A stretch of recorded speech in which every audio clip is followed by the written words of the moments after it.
Today I'm racing a 3D printer. While this Bambu Lab P2S prints a terrain piece, I'm going to build the same exact thing by hand. Let's see who wins, man versus machine, this week on Tabletop WitchCRAFT.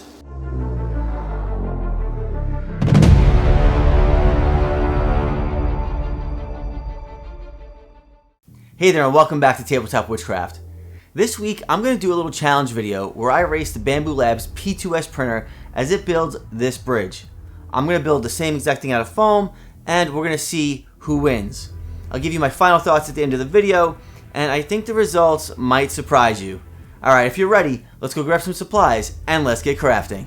Alright, this is why the P2S is my go-to. It's just easy. You pick a model in MakerWorld from the Bambu Handy app, hit print, and done. There's some features on here where you can make some adjustments if you need to. It's basically set it and forget it, which means I can stay focused over here instead of babysitting a machine. Alright, here we go, the moment of truth. Let's start the timer and get this competition going, man versus machine.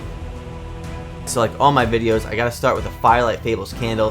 Head over there, links below to the candle, TWC10 at checkout, get you 10% off your order.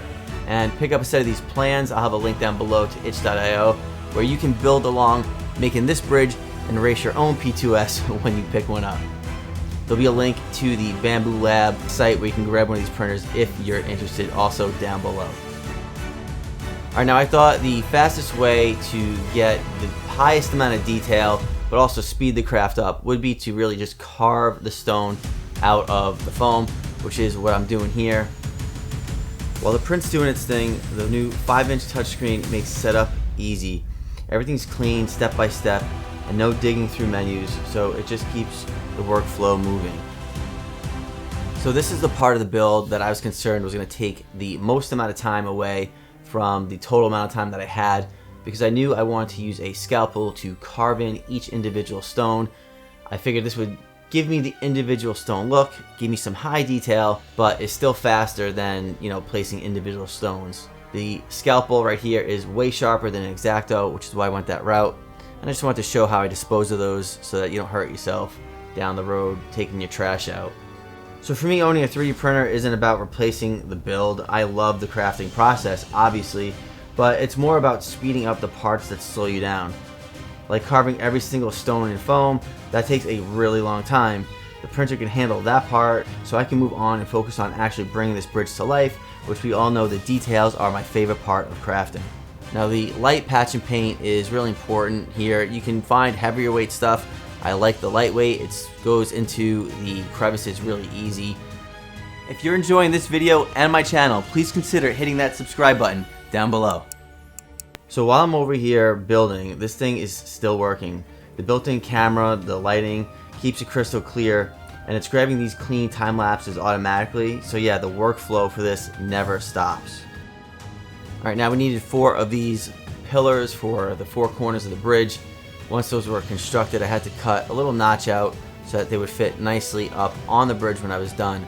Now I wasn't worried about any gaps when I put this together, because I still had to come back with another round of patch and paint to fill those. And any imperfections, I was going to cover those up with grass tufts and some flocking.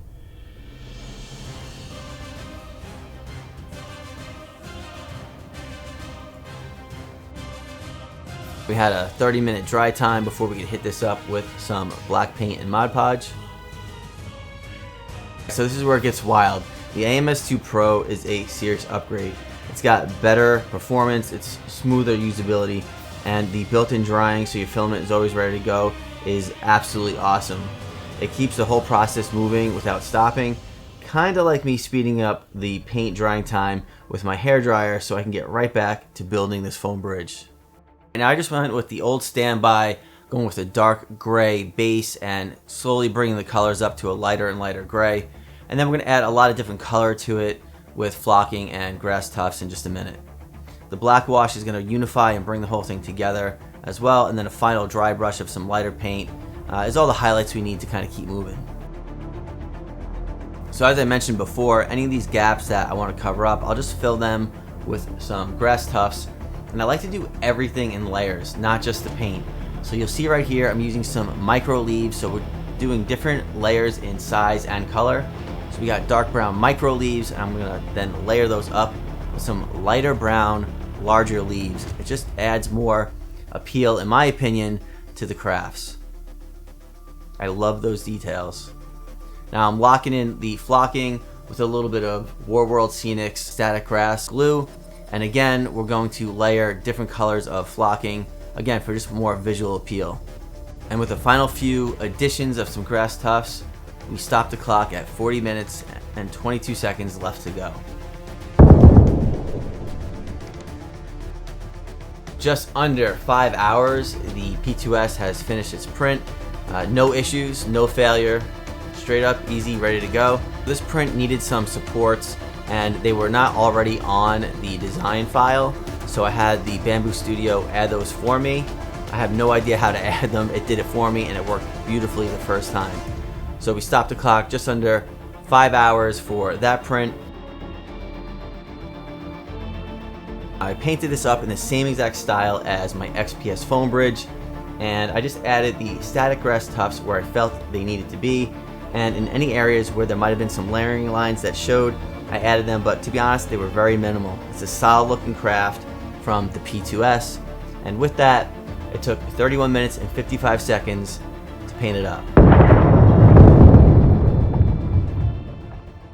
Alright, so that was a little nerve-wracking, but I did have a lot of fun making this video. Now, although the Bambu Labs printer took about 5 hours to print this model, and I did it in a little over 4 hours, I did beat the machine. That's a win for man, but let's break it down just a little bit more. So I spent about 4 hours working on this foam bridge, and it took a lot of materials, scalpels, X-Actos, a Proxxon, foam, texture rollers, lots of stuff.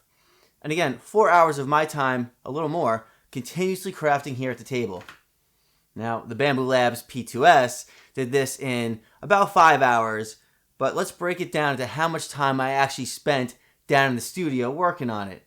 It took about 10 minutes searching through which bridge model I wanted on MakerWorld. There was a ton there. That's a great resource. You should check that out, makersworld.com. But this only took 10 minutes for me to figure out which print I wanted on MakerWorld, and then about 30 minutes to paint it. So 4 hours of my time versus 40 minutes of my time.